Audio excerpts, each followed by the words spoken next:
मुंबई का जुहू इलाका हमेशा की तरह चहल पहल से भरा हुआ। यहीं पर एक बहुत ही मशहूर गर्ल्स कॉलेज है जिसकी अपनी एक अलग पहचान है, लेकिन इसकी एक इमारत अपने अंदर एक ऐसा खौफनाक राज छुपाए हुए है जो आज भी लोगों की रूह कंपा देता है। तो चलिए आज इस कहानी की वीरान दीवारों के पीछे छिपे सच को जानते हैं। ये कहानी शुरू होती है एक किंवदंती से जो कॉलेज के गलियारों में अक्सर फुसफुसाई जाती है। ये कहानी जुड़ी है कॉलेज की उस पुरानी वीरान हो चुकी बिल्डिंग से। कहा जाता है कि ठीक रात के 2 बजे एक औरत की आत्मा वहां भटकती है और कभी-कभी तो उसकी आवाज पूरे कॉलेज में गूंजती है। देखिए एसएनडीटी कॉलेज की ना 2 पहचानें हैं। ये 2 अलग-अलग इमारतों में बसती हैं। ये सिर्फ एक कॉलेज नहीं बल्कि 2 दुनियाओं की कहानी है जो एक ही कैंपस में मौजूद है। एक तरफ तो है नई बिल्डिंग जहां आज भी हजारों स्टूडेंट्स अपने भविष्य के सपने बुनते हैं, और दूसरी तरफ है वो पुरानी इमारत जो अब पूरी तरह से खंडहर बन चुकी है। एक ऐसी जगह जिसे वक्त ने भी भुला दिया है, और हमारी कहानी का सेंटर यही पुरानी वीरान बिल्डिंग है। तो यहाँ हॉन्टेड होने का मतलब क्या है? वहां के स्टूडेंट्स के मुताबिक ये किसी आम भूत की कहानी नहीं है। ये एक ऐसी औरत की आत्मा की कहानी है जिसकी आवाज आज भी रात के सन्नाटे में सुनाई देती है, जैसे वो कुछ पढ़ा रही हो। अब हमारी कहानी में एंट्री होती है 20 साल के रोहन की, जो भूत प्रेत की बातों पर बिल्कुल यकीन नहीं करता था। तो जब उसकी दोस्त ने, जो उसी कॉलेज में पढ़ती थी, उसे यह कहानी सुनाई तो रोहन उसका मजाक उड़ाने लगा। अपना मजाक बनता देख दोस्त ने उसे एक चैलेंज दे दिया, रात में उस पुरानी बिल्डिंग में जाने का। तो इस रात के सफर में 3 लोग शामिल थे। एक तो रोहन जो अपनी बहादुरी साबित करना चाहता था, दूसरा उसका सबसे अच्छा दोस्त विशाल जो दोस्ती के लिए साथ तो चला गया पर अंदर ही अंदर बहुत डरा हुआ था, और तीसरी वो दोस्त जिसके दिए चैलेंज ने इस पूरी कहानी को जन्म दिया। उनका प्लान बिल्कुल सिंपल था, रात के 1:30 बजे तक इंतजार करना, हाथों में टॉर्च लेकर कॉलेज के पिछले दरवाजे से चुपके से अंदर घुसना और फिर सीधे उस पुरानी खंडर इमारत की तरफ बढ़ना।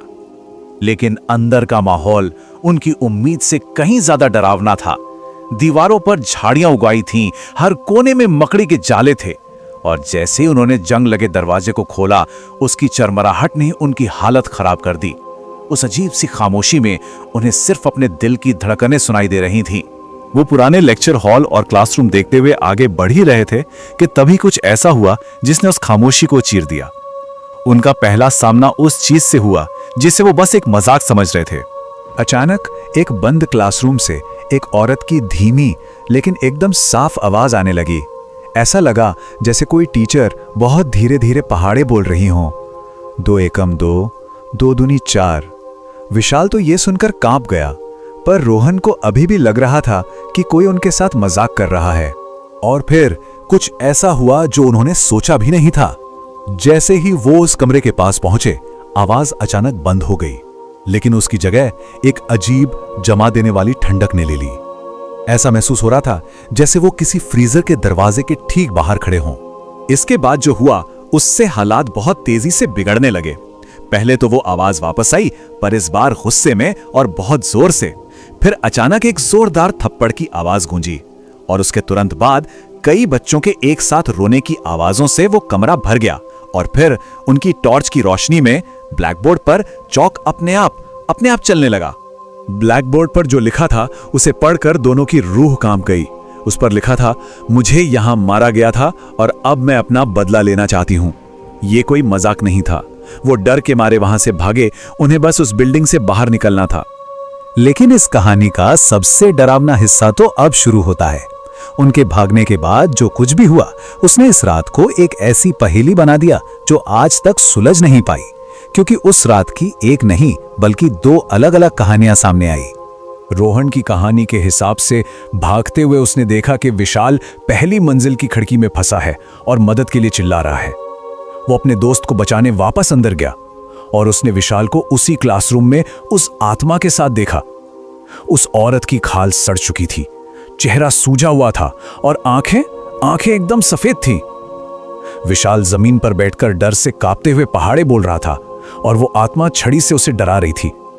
तभी उस आत्मा की नजर रोहन पर पड़ी। उस खौफनाक चेहरे को अपनी तरफ आता देख रोहन घबराकर नीचे की तरफ भागा, लेकिन सीढ़ियों पर उसका पैर फिसल गया और वो वहीं गिरकर बेहोश हो गया। और बस यहीं पर आकर ये पूरी कहानी उलझ जाती है। जब रोहन की आंख खुली तो उसने खुद को विशाल के घर पर पाया, पर विशाल की कहानी बिल्कुल अलग थी। उसने कहा कि उसने रोहन को खिड़की में फंसा देखा था। वो मदद के लिए दोस्तों को बुलाने भागा और जब वो लोग वापस आए तो रोहन सीढ़ियों पर बेहोश पड़ा मिला। सोचिए, 2 दोस्त, 1 रात और 2 बिल्कुल अलग अलग यादें। लेकिन एक बात थी जिस पर दोनों सहमत थे। उस रात उस टीचर की आवाज और बच्चों के रोने की गूंज पूरी बिल्डिंग में सुनाई दी थी।